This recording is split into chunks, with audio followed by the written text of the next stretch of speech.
All right, we are live, everybody. Welcome back to another episode of Let's Talk Lake County. I'm your host, David Rich. I have a very special guest on tonight, Joe Harrington. Joe, how are you, sir? I am doing well enough today. still running around. That's good. It's a bright sunny day here in the Chicagoland area. Oh, it's a wonderful break from the Yeah, cold. we all paid our dues over Yeah, that. exactly. What was it? Exactly. 3-week period where it never got above freezing. Oh, it was awful. But that's what makes us Midwesterners so. That's exactly. That's what makes us strong, tough. Exactly. Yeah, right. Tonka tough. Okay, cool. So Joe is a member of the Green Party here in Illinois, and he is running as a Green Party candidate for U.S. Senate of Illinois, correct? That is correct. All right. Well, then, okay, like I said before the show, like I love third parties and I will champion them till I die. So what would you mind telling us why you got involved? Why the Green Party? I have been supporting the Green Party, not in any direct fashion, such as running for office before, but I would say I became totally finished with the idea of the Democrat Party. I've never, ever for a second thought the Republican Party was anything but bad news for this country.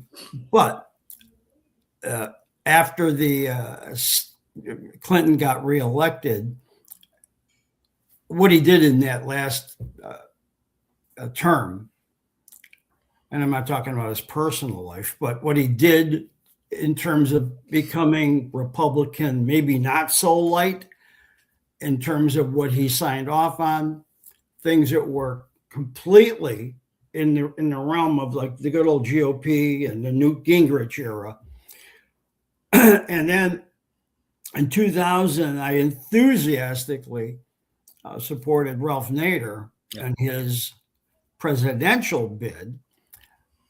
And my enthusiasm for the Greens at that point was I donated money. I wrote letters, opinion pieces. I hadn't started blogging then, but I was still writing letters and supporting and defending, Ralph against the entrenched establishment, red or blue parties in which we, as you said, you support any third party. I agree. In my case, the Green Party, and probably the Green Party, especially because of Ralph Nader and what he brought to a sense of duty to try to make the political landscape, the economic landscape, and the consumer at large protected from corporate greed, cutting corners. And, he was trying to get across the message that we're still trying to get across as Green Party, probably similar to a lot of other third parties, that this system over here, the red and blue, they don't represent you. You don't get anything back for your vote. Right.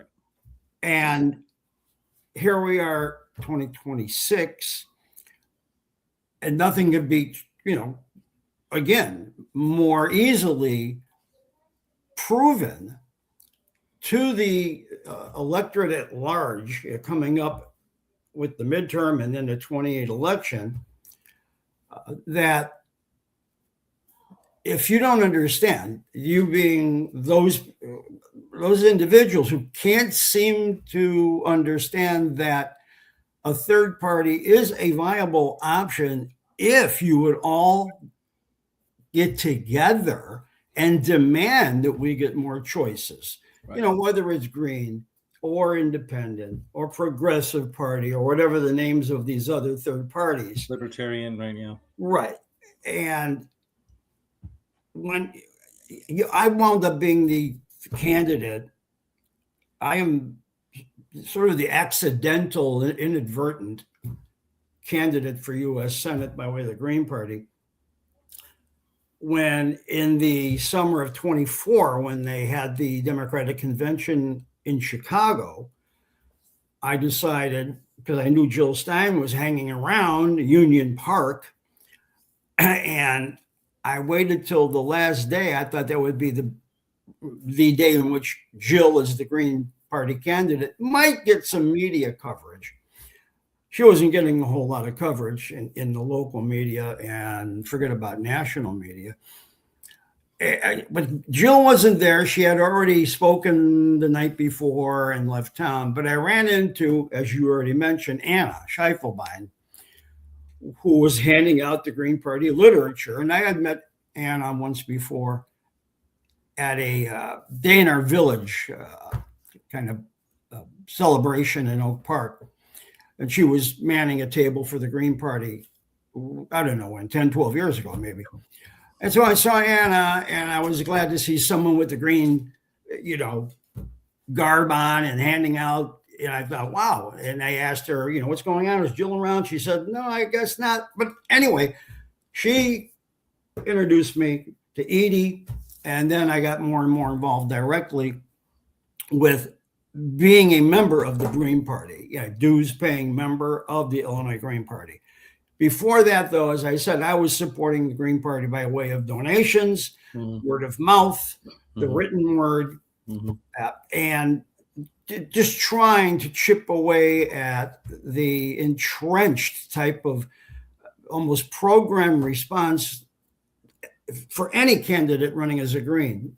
And I got this a lot when I was using the Oak Park Farmers Market last summer, somewhere towards the latter end of it, but a good 6 or 7 weekends, handing out what literature they gave me that I could hand out, promoting the Green Party and what we stood for. All these progressive ideas were non-corporate. Sorry about that. We're not going to be owned by any, particular special interest money. And Oak Park is supposedly a highly progressive, free-thinking village. At least that's how they promote it, I suppose. But I quickly realized that we're going to finally be able to get ballot signatures starting, I think, 2 weeks from today, at long last. But when I was out there at the farmers market trying to politely engage people and ask them, have you thought about third parties? And even at that time, what Trump and his lunatic administration and his hangers on or whatever, not to mention how the media still loves letting that guy babble away. I said, look around and convinced me that it wasn't both red and blue who got us here. And just trying to get him to think outside that box. Yeah. But more often than not, I would still get a response like, well, third parties never win. A vote for a third party is a wasted vote. Or just simply flat out, why are you bothering? You know you're never going to win. And that, I think, is what all of the Greens running, whether it's Edie, Griselda as the governor, all the way down. Anna's running as treasurer, I believe. Is that it? Comptroller. Okay, kind of lost track a little bit. And I'm all in on it. I would like to help promote that. And with the weather warming up, and when we can get out there and try to get signatures, that is the immediate challenge right now. All the things that Griselda or Edie or I or Anna or anyone else in the Illinois Green Party, anything else we're trying to promote, in policy terms, it's going to be pretty much meaningless unless we can get our names on the ballot. Yeah. And the state of Illinois, which I had been educated by Edie's prior experience and Anna's prior experience, here we are in this very blue state. And ironically, this very blue state makes it especially hard Yeah, for Green Party one of the worst for independents and third to do parties. the things necessary to try to get your name on a ballot, which you have a constitutional right to run. It's not as though you can't even run. That's not even proper, because what are you trying to do? And not to mention, to get back to the Ralph Nader thing that got me fired up in 2000, people, even today, this is what we're up against. Even today, I would get people saying, well, it wasn't it Ralph Nader in 2000 or 2004. He's the one who got George W. Bush elected, right? And I know my political history pretty well and how the media works in terms of influencing. And my immediately retort would be, why are you blaming Ralph Nader? A, he had every right to be on the ballot. What's your problem with that? And B, Al Gore didn't even win his home state of Tennessee. If he had gotten knows what, 7 or 8 electoral votes, that whole the Florida The hanging chads and everything. Yeah. All of that rigmarole and our Supreme Court then, it was bad enough then. Now look where we are. Right. Yeah. And this is all kind of a continuum that's kind of like on a downward slope.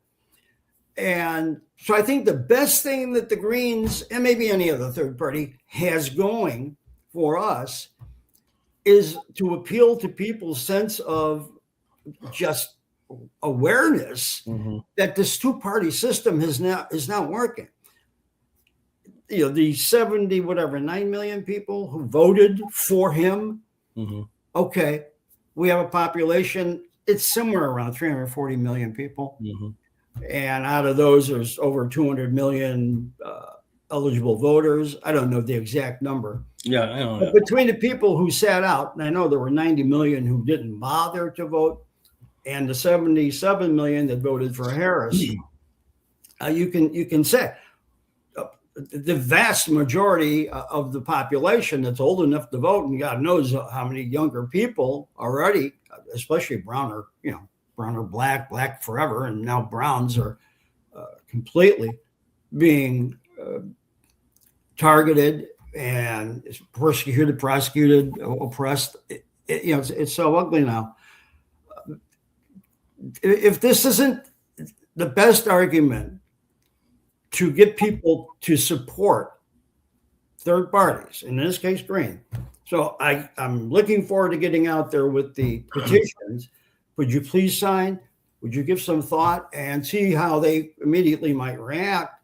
When I was working the farmers market, we couldn't get signatures then, but a lot of these Democrat candidates, they were out there. They had their people with the clipboards, and I got to know a couple of them. They were being paid $2 a signature. This is capitalism at work. Okay, $2 a signature. And they had no problem. They would stop people. They would have a T-shirt on for whatever candidate it might be. And then there would be me trying to give them literature and say, but also don't forget there's the Green Party too. So I expect a repeat of that, except that now here we are, another 4 going on 5 months past the end of the farmers market. And look where we are now, for goodness sakes. Every day, if you were to say, okay, so what are my priorities as a candidate for the Senate? Although I understand the main challenge is get those signatures, get our names on the ballot, and let's hope we can do that 5% threshold. Being realistic, but you just never know. Things are so chaotic now. In my world, the number one thing that I would like to think, and based on what I see in social media and not too much in mainstream corporate media, but is the anger that is growing, even with some of the MAGAs, having to do with those files. Because it is pretty well established that there are people named in the files who I guess I cannot say for sure, but the circumstantial inferential reasoning would lead to these people raped young people, young women. Who knows? Maybe even some young men. Right. And we have a president whose name is in there, according to what I've been hearing about the unredacted parts. His name is all over it. Mm-hmm. So how can people not feel the whole system has failed us to this point? The blue, I called them enablers like 4 elections ago. You're the enabler.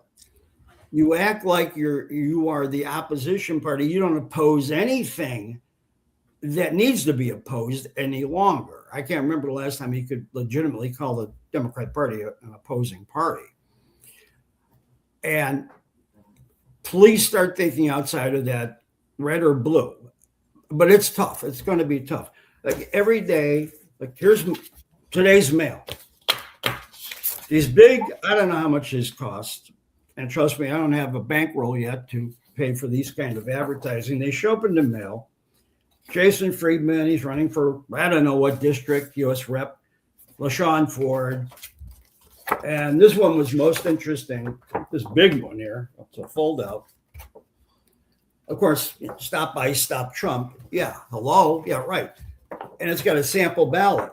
And it's paid for by the Cook County Democrat Party. And interestingly enough, up here for United States Senate, no endorsement. I'm trying to figure out what's going on with the people running for U.S. Senate that the Cook County Democrat Party can't even pick one. Right. Here I am. Right. I'm the green guy. But I get this every day. And I don't know. I mentioned this when I was on the Wednesday night podcast about a month ago with Edie and Scott. I said, given how long we have to wait to get signatures, and I get the mail every day, and I'm getting people running, for mostly the 7th, 3rd district, whatever. But I keep getting all of these well-financed campaigns. I see on TV, Raja Krishnamurthy and this person, that, and they've been running ads for a while. And I'm sitting here thinking I better start buying some lotto tickets. Maybe I'll hit the Mega Millions, because you need money. Mm-hmm. You need money to run a campaign. Mm-hmm. So I don't know. I'll bet you're not familiar with a racehorse by the name of Silky Sullivan. Mm-hmm. No? Mm-hmm. You could Google him when we're done. Silky Sullivan, they'll get a little history on him, it goes back to maybe the 50s or 60s, a horse that became quite notable and popular because it usually was running last in about every race it ran, and it would come at the last turn and come into stretch, and it won a lot of races. So Silky Sullivan was the one who, don't count it out, just because, at the 3rd furlong mark, it looks like, no way. So I kind of facetiously say I'm the Silky Sullivan candidate. Maybe I can get enough signatures. Maybe all of us, Edie and Grizel, all of it, maybe we can get our name on that ballot in the midterm. And if we can work in a way to get through to those people who they're looking for us. They don't know they're looking for us, right, but they're looking for us. That's right. That 90 million who didn't bother to vote. Right. And there was, if I may say real quick, to clarify some of the points that you made, these numbers aren't exact, but they're real close. For example, in Illinois, if you're running as a Democrat or Republican, let's say for U.S. Senate, you might need like 5,000 signatures, something like that. If you're running Green Party or a third party or independent, you would need like 25 to 30,000. Like, it's ridiculous. And then you have to get double that because they sick their lawyer dogs on the petitions. And they said, there's an I that isn't dotted, so they'll cross off the name and stuff like that. It's ridiculously unfair. And just discuss, it's about as anti-democracy as you can get. And like every state has something nonsensical. Not every state, that's not right. We need equal ballot access, and we need ranked choice voting. And also another thing too to talk about, like the lack of distinction between the Democrats and Republicans. You brought up Bill Clinton. The highest amount of deregulation of Wall Street happened under Bill Clinton. Yeah. Which is counterintuitive to what people think about Democrats, right? Okay. And when George H.W. Bush was in office, it was, at least at that time, I don't know about since then, was the highest tax increase in American history. He's a Republican. Again, that's not what people expect Republicans to do. So these sort of like categorical lines that you draw between the two parties and the expectations within each is completely fallacious. It just does not exist. They like to scream at each other at the federal level. A lot of that is just propaganda nonsense. Like you said, they try to appear to be the opposing party, but when it comes to the voting and stuff like that, they're not. So do you know how many votes you need, or ballot signatures you need to get?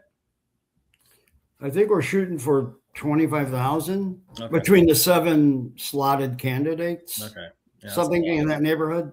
That's a lot. That's twice the minimum. That's the idea. You have to get way more than the threshold point. Go way beyond it. Right. And that is, unfortunately, that's quite the challenge. And as someone who studied media, my master's degree was speech communications, and I did a lot of writing regarding how the media influences perception. And people like Marshall McLuhan and Newton Minow, the boob tube, and the medium is the message, things like that. And we can try to logically reason with potential voters, but just think how many people are watching Fox News thinking they're getting verifiable, factual information that they can trust and act upon. Mm-hmm. And everyone, probably has someone in the family who's on that ship. Like, what are you doing? Mm-hmm. Look around. And the fact is that a lot of people who voted for him are paying for that dearly. But I still don't know that it's going to be enough, because until like I said, I'll buy a lotto ticket. Maybe I'll hit 25 million. I can be Ross Perot. Remember him from 90? What was it? The 92? I think, yeah. He bought his way in, and he probably, if he might have gotten in earlier, he got 19% of the popular vote, for goodness sakes. And he did all that because he had enough money. Mm-hmm. Now that's shameful that we live in a country in which it costs a fortune to run for office. Mm-hmm. Like I said, I don't know how much these people are paying for these flyers. They show up every single day. I see them on TV. These are all people just running for the districts, the representative districts, the 1st, the 3rd, the 7th, the whatever. And to run an ad, a sophisticated looking ad on TV, cost a lot of money. Mm-hmm. If there were a way to break through to people in some way without feeling like you just have got to scratch for every last nickel to try to have any chance whatsoever, that's part of the major part of the problem. And I will always assert, and there's tons of proof, that the media shapes perception. Mm-hmm. and perception becomes reality. Mm-hmm. You know, in a list of things, and I was writing down, okay, if I were to say, so Joe, what are you most concerned with about, running as a candidate for the Senate? Yeah. Well, what are some of your positions on?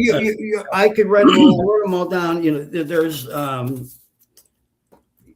first of all, starting with hold to account the completely release unredacted the Epstein files, because anyone who's a child molester belongs in jail. At They least. certainly don't belong in a White House or any other position of any authority. We start with that because everything else is background at this point. And there's a lot of background needs to be addressed.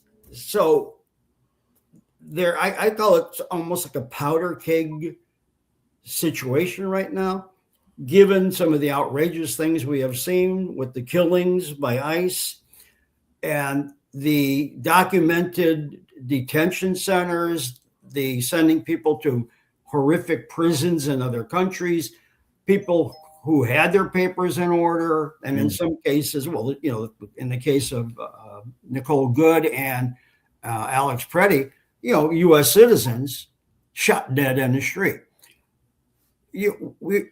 That's why I'm saying it's kind of a powder keg. It's almost as though I think they wish somebody would do something totally like I'm done just holding up a sign. I'm going to literally fight back.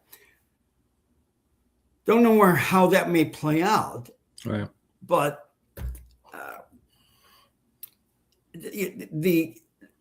every day the media is going to cover what happened, what did he say. It's programmed chaos. Obviously, they're going by a playbook, and one thing or another, and then in the back of someone's head, they might say, wait, what about those Epstein files again? It's kind of, in my mind, so blatant a scam or a ruse, but this is the media for you. The media, it's if not for the media, we would not have the situation we're in. If not for the media, if not for the media and the way the media treats third parties, especially, and once again, I'll point out the Ralph Nader. If not for that, we should be able to have a government that does give back to the people who vote for a particular candidate based on what they say they would like to do. Like in my world, if I were to become a member of the Senate and have a voice, and therefore, like Bernie, not a Democrat and not a Republican, but Bernie as a sitting senator, he got a lot of airtime. Mm-hmm. And he got all those little $26 or $27 donations. He was on his way to defeating Hillary. And then he got cut off at the knees by the DNC. Now, the media didn't report it that way. Right. Okay. I saw it for what it was worth. I'm sure you did too. Mm-hmm. And if I could become a senator or even as a candidate have some coverage, I would be talking about, okay, can we jail the pedophiles? We start with that. Then we've got to forget about this, I call it the duopoly, the red and blue. And you've got to start thinking third parties are viable. And there's a lot of really good progressive ideas, non-corporate backed candidates. How could any third party do worse than what red and blue has done to us right now? Right. But after that, I'm a veteran. However, I'm old enough to have been a veteran only because I got drafted. Mm-hmm. And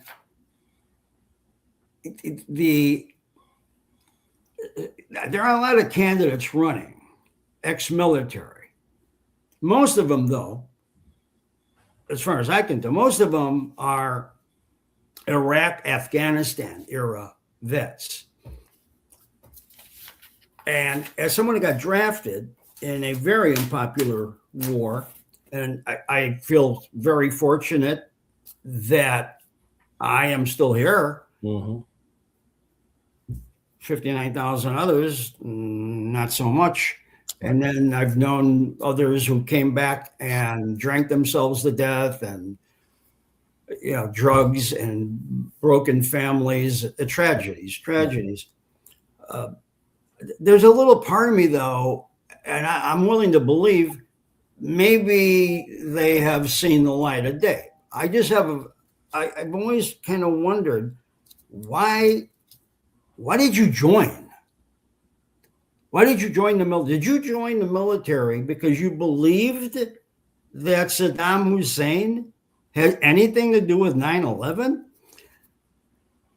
Or you just for some reason, you want to be a soldier.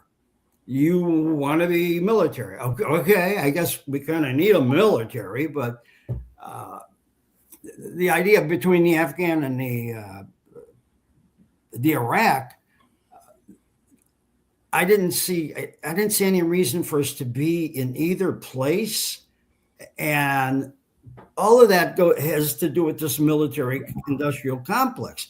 Now, if you truly want to be patriotic and say, I'm there for my country, if we were to be attacked, 9/11, we were attacked, and we got that thing propagandized with the help of the media so well that most everyone in Congress and most American people by the polling were all very supportive of invading Iraq to go get Saddam Hussein.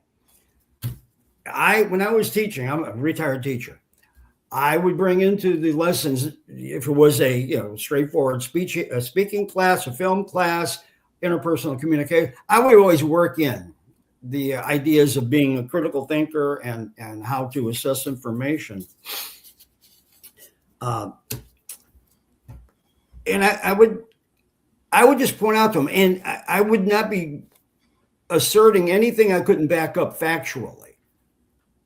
And these would be people I taught for 29 years. So going back when I first started in higher ed in 1997, that was leading into 9/11 and then everything after that. And enough time went by, and I would say, you do realize several years into our occupation of Iraq, or the destabilizing of that area, that region, and what we were doing there, I said, you do understand that Saddam Hussein had nothing to do with 9/11. If we were to actually go after the people who attacked us, we would be going after Saudi Arabia. Right. And I would like to think some of them followed that up at their own little research. I used to always say to them, by the way, you can search, because those smartphones came around 2004, 5, or 6, right? And I would say, when you search something, unless you're going to be critically thinking, you may or may not get the facts. I said, you have to do research. Research is where you can find where's the truth lies. Mm-hmm. So I just feel like the public at large, those 90 million who didn't bother to vote, they obviously didn't care for Harris, and they had no use for him either. As I said before, they're waiting for us to be heard. How to do that without some level of corporate media is very hard to fathom. But I think we're in such a wild, crazy, unstable, dangerous moment. It could work to our advantage, possibly. And I don't know what I'm trying to say about what may come, but we've never been, no one alive. Okay, it could be some walking around 110, 15 years old, maybe somewhere, but never in their lives have they experienced this. Right. the coming of the Fourth Reich or what on earth? And how did we get here? Yeah. Are you kidding me? How did we get here? How can you not understand how to assess information and how to demand factual information? But there are so many movies that called this out very brilliantly, like Network for one. Howard Beale. Mm-hmm. Oh yeah. First, you gotta get mad. Yeah. Yeah, you gotta get mad. Very famous rant. What was the most famous line? I've had enough, and I'm not taking it anymore. Yeah, I'm not taking it anymore. Yeah, and he rattles off. Just leave me. I know what you're thinking. Just leave me alone. Let me watch my TV. Let me have my steel belted tires, and my. And Petty Chayefsky, the screenwriter, he right on the money with that, because that's kind of where we are now. We need a Howard Beale. Okay, I'll volunteer because I have decades of anger that I've been carrying around because I see so many things going wrong, and I don't understand, what are people thinking? Am I being elitist? I don't think you have to be formally educated, even beyond high school, possibly, to understand that you're involved politically, whether you think so or not. And maybe you should really think hard about, who do you want to support? What are your concerns? Who's out there saying, I'll do this, I'll do that? And all these people running are saying the same things: abolish ICE, this and that, or more local issues about funding programs in this district or that district. That's fine and good. The thing is, and I make a lot of comments on certain people on their social media sites who are running for office, and most of the ones I'm talking about, they're running as Democrats, younger people, not the ones that are in office trying to get reelected, or some of the newcomers. And they can say all these things that obviously need to be corrected. But 2 years ago, how many people were running? Because every 2 years you have to get reelected as a U.S. rep. Mm-hmm. So every 2 years, and every 4 years, national election. And it sure seems like, without doing a whole lot of research, that they can have all the proposals.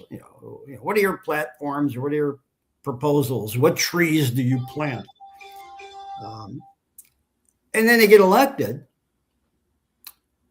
and the entrenched, established system puts them in their place. I mean, can you say the squad, mm-hmm. AOC, etc.? Mm-hmm. And you please realize, you can't keep the definition of insanity, doing the same thing over and over and over, expecting a different outcome. This is what I think. As bad as things are, and I wish they weren't, but they are. We can't do much about it in the moment, but leading up to that election, maybe we can finally break through and get enough people to support us. Maybe make donations enough for us to get a little bit of airtime, send out some mailers or whatever. But I'll be honest with you, David. Mm-hmm. Right now, and I've seen some people who have credentials online saying that some people are concerned that, he and his operatives are going to interfere with that midterm election, and then the 28 election. Well, they've already started. It's underway. The SAVE Act, which may or may not be acted upon any day, is so completely designed against mostly mostly Democrat states, Right. college-age students, with these draconian identification requirements. So they won't accept a driver's license. And especially in the case of some, in terms of women's rights, like women get married, they take their husband's name. Okay. So they have paperwork, but that's not their maiden name. So they craft this legislation, the far right, the Heritage Foundation, the Project 2025. It is so clear they're already working on making sure there's only one outcome for that midterm or the 28. I don't think a lot of people, generally speaking, feel this way. But then, unlike you or me or Edie and other people in Green parties or third parties, we're a little bit more looking at things clearly. So that's already in place, and I don't know what to expect. For sure, they're going to try and stop the people from being able to vote. The people who most probably would love to vote for some candidates that are outside of the establishment. And if they say, well, I don't know, it just never works. It was going to work for Bernie, but it was the DNC that made sure that you're not going to get a guy like that as president. Right. Corporate America doesn't want him. Right. Okay. So we need to work at getting people to think outside the box, that cliche. And that box is a duopoly, and they're two sides of the same corrupt coin. But it's so hard, going back to my experience at the farmers market, it's so hard for them to still not think that the Democrat Party is going to save them. Right. And that's the greatest danger, at least for Greens in Illinois. And then ironically, when I found out that two of the most politically blood red states, Texas and Florida, the Green Party doesn't have anywhere near as a burden to get signatures, or when they can start getting signatures. And I sit back and I think, wow, what's wrong with this picture? And again, this is your Democrat Party. I don't think any Green is really running against Trump. We're running against the Democrats. Right. Got to get them out of the way, because I think there's plenty of people who, maybe a lot who voted for him, aren't going to do that again or support anybody in that party, given what they're doing. Unless you are inherently, a racist, and that's your thing. And not only that, you're a racist and you're okay with pedophiles. It's creepy. It's ugly. And I don't think that I would want to attempt to change the mind of any hardcore MAGA. That's a waste of time. Mm-hmm. But keep in mind, once again, 79 million people voted for him, and 90 million didn't even bother, and 77 million voted for Harris. It's clear the majority of the electorate does not want what's happening. Mm-hmm. But a lot of those people, they can't stop thinking, well, then I got to vote for a Democrat because they're the ones who they can change this. Well, they could have changed it 4 years ago, 8 years ago, 10, 12, all these midterm elections, and people get elected. Here we are. Yeah. How could any third party, especially the non-corporate, proven to be non-corporate, and that's what Greens are since 1984, as you well know. Mm-hmm. And we don't take corporate money. You're not allowed to. Pardon? The Green Party candidates aren't allowed to take corporate. No. Yeah. Did you have to do, or was I scammed? I had to do a blood oath. No. Really? I didn't have to do that? Oh. That's funny. Joe, if you want in the Green Party, no, it's I agree with everything you're saying. It's pretty audacious up there at within the duopoly. I was just watching the congressional hearings today with Pam Bondi and Kash Patel. Wow, just absolute chaos. Oh my God, Kash Patel, yeah. Oh, he's so whatever. And Pam Bondi just lied through her teeth. She circumvented just about every single answer she could. She would not look at the Epstein victims. Yeah, she wouldn't look at them. So okay, yeah, that's to me, that's a big tell. I think she feels guilty about something. It's just a mess, and like the corporate donations and stuff like that, it infiltrates both parties. Definitely at the federal level. Nancy Pelosi, made $100 million as a Democrat in the federal level. Probably some from insider trading and that stuff like that. We got to get private money out of politics. And we were saying something about kind of like how unfair it is that these Democrats can put out these really complex, brochures and flyers and stuff. At any level of political office, local, county, state, federal, whatever, each area should have their own funds for people who want to run. Excuse me, I'm sorry. Sorry, I thought I turned that off. And that each candidate gets the equal amount of money, and you're not allowed to use private money. That's it. That's how you do it. That's how you make it fair. But we're a long way from that. And again, like you said, Illinois is just disgusting when it comes to rigging it against third parties and independents. Well, okay. We're close to almost at an hour, about 47 minutes here. Did you want to plug anything else about your campaign?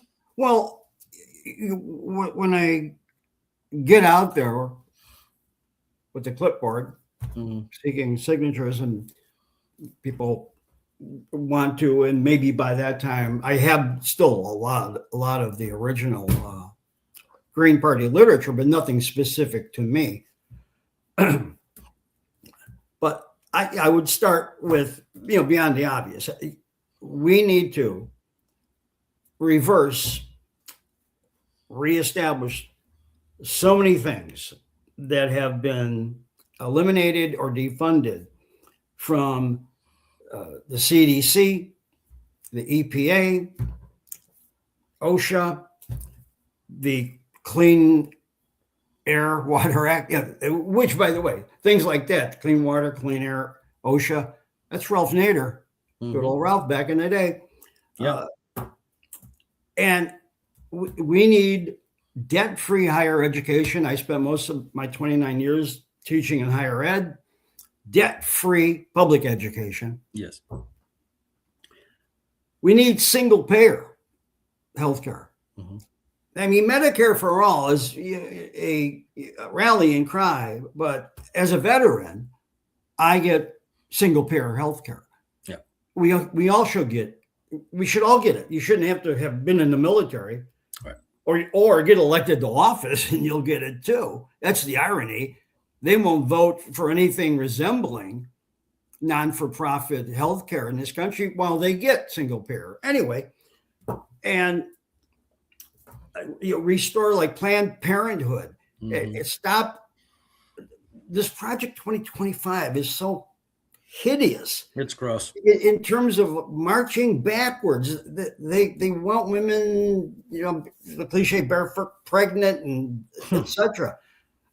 And there's so many incredible women out there, including Jill Stein, yes, and Edie, and Anna, and the ones I've met.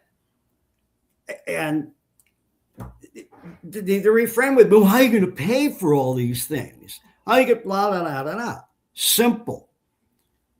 Cut the Pentagon budget by at least 50%. That would take a lot of twisting of arms in Congress, but if you get enough people to elect people or re-elect and say, but you will never get my vote again unless you cut that budget. And from what I have heard, I don't know if it's passed or not, but Trump, he wants to make the next Pentagon budget $1.5 trillion. Yeah. Yeah. Several years back, I pointed this out in my classes a number of times. I would say, every year the United States has a federal budget. And we show like a pie chart. Mm-hmm. And over a little more than half that pie chart, about 55%, all to the military. Yeah. And then little wedges of that pie, education, Mm-hmm. climate, etc. So half of $1.5 trillion is $750 billion. $750 million, you can fund all of these things. You can lift people, out of poverty. Mm-hmm. You can educate and give health care, and Mm-hmm. not like in the European models and certain Mm-hmm. other parts of the world, where the citizen from cradle to grave, you're guaranteed, health care. Sure, they pay higher taxes, but look what they get for their taxes. Mm-hmm. We pay taxes, and what do we get for our taxes? Mm-hmm. We have to pay more taxes even after we pay taxes. So Mm-hmm. it's also, for me, it's like, cut that budget, and you could pay for so many different things. And I think starting as early as possible, I have my pocket edition of the Constitution, because the Constitution right now, this thing is almost like not worth the paper it's printed on. Mm-hmm. Educate people what this means. The First Amendment, the Second Amendment, the Fourth Amendment, the Fifth, the 10th, the 14th, all these amendments you hear about. And every day they're violated. Can we put an end to this? Please help us put an end to it. We, the Greens in this case, we are the answer to that. If we can get our voice amplified. Right. That's the word I use, amplify our voices. That's a good one. And you can make our own videos and get on TikTok and everything. Right. But a little love from local. I'm thinking, perhaps at the two colleges where I taught the longest, College of DuPage and Triton College, along with Oak Park and the local Oak Park Journal, which has printed a lot of my editorial opinion pieces. I think I might be able to get them to give me a little coverage. I'd say, I am running as a Green Party. And it may seem like, well, aren't you a little late on? No, not really. For one thing, we can't even get those signatures yet. But once we get the signatures, you'll see Greens walking around trying to get signatures. And once again, remember, I'm Silky Sullivan, right? Right. I'm the guy. Yeah, I know. I'm not even sure I'm out of the gate yet. Okay. But that's okay. Okay. That's okay. Yeah. It can still happen. It can still happen. Yeah, and you can't win without playing. You can't do anything without trying. So yeah, absolutely. No, I'm glad to be. I'm a little bit out of my comfort zone. I'll be honest. Like, I joke around. I went to Union Park to see Jill. Next thing I know, I'm running for Senate. Right. I just retired from teaching. Yeah. Well, Joe, what are you going to be doing now? I'm going to just look. No, I live in this political world, and I have been very enthusiastic about the Green Party for a long, long time. So yeah, no, it's a good party for sure. That's why I was involved in it for almost 4 years. But I will say, you have an impressive resume, and I think some of your credentials are attractive to people. You're a veteran. Americans like that. Yeah, I know. And you're a teacher. Americans love educator, teacher. Yeah. So you have that. Besides your policy positions on the specific issues, your character and your demeanor and your background are very impressive to a lot of people. So you have that going for you. And go ahead. Sorry. Yeah, I'm a little longer in the tooth than mean, some of the other people. And you're witty. You got wit. Oh no! If I lose my sense of humor, just start shoveling the dirt on top of me. That's I say similar things. Like I posted yesterday. I'm a laughter junkie. I love laughing. Yeah, it's hard to joke about it, but there are funny aspects of it. So I show things out. Like, don't worry about it. Soapy Sullivan, and well, who's Soapy Sullivan? Okay. Anyway, no, I'm glad to try to get us over the top. Yeah. That 5% thing, which seems like not much, but it is. Once again, especially when they rig the ballot access. I mean, it's just if the media won't let you amplify your vote hardly at all, it's so much harder to do, and that's where buying those lotto tickets come in. Well, you can just start buying one a couple of weeks here now and see how that works out for you. Scratch off. Yeah, I don't have the donation, the Q scan thing set up yet. We're working on finishing up the website, etc. But hey, it's still only February. What is today? 11th. Yes. It's a long way to go, and hopefully the craziness will continue. But I think we're reaching an inflection point with a lot of people saying, okay, why are we not putting these people in jail, even without the Epstein files, for violating the Constitution? Okay. Yes. They swore an oath. Like they swore an oath when they took office, just like every military member swears an oath. And that I'll be honest, Dave, the thing that kind of frightens me the most is that what's going on now is not happening unless both the military and local police keep going along with it. Right. And all of them took the same oath to protect the Constitution. That is the most frightening part about this. So this tipping point might come maybe with the veterans who, whatever reason they chose to join, realize all the money that goes into the military. We need first and foremost to spend that money, not only here, but he also took away a lot of foreign aid. Mm-hmm. From developing countries and just trying to make people healthier around the world. Like, Jimmy Carter, Habitat for Humanity, or things like that. So, yeah. All right. Well, that sounds good, Mr. Harrington. Joe Harrington, everybody. Green Party member, candidate for U.S. Illinois Senate seat. Very exciting stuff. Yeah, you'll see me hanging around Oak Park. Actually, I'm thinking of, for publicity, okay? Mm-hmm. I like bicycling. I've been doing it a long time. Oh, good. And since I'm running for U.S. Senate, this is not a statewide office, right? No. Right. Well, right. So I'm working on this. I'm going to bike all over the state of Illinois promoting my candidacy. Holy cow. Every local newspaper will say, hey, look at this guy. He's a Vietnam vet, too. That's a great idea. That would get you some attention. It's like the Buddhists walking from Texas to Washington, exactly. D.C. It's that kind of thing.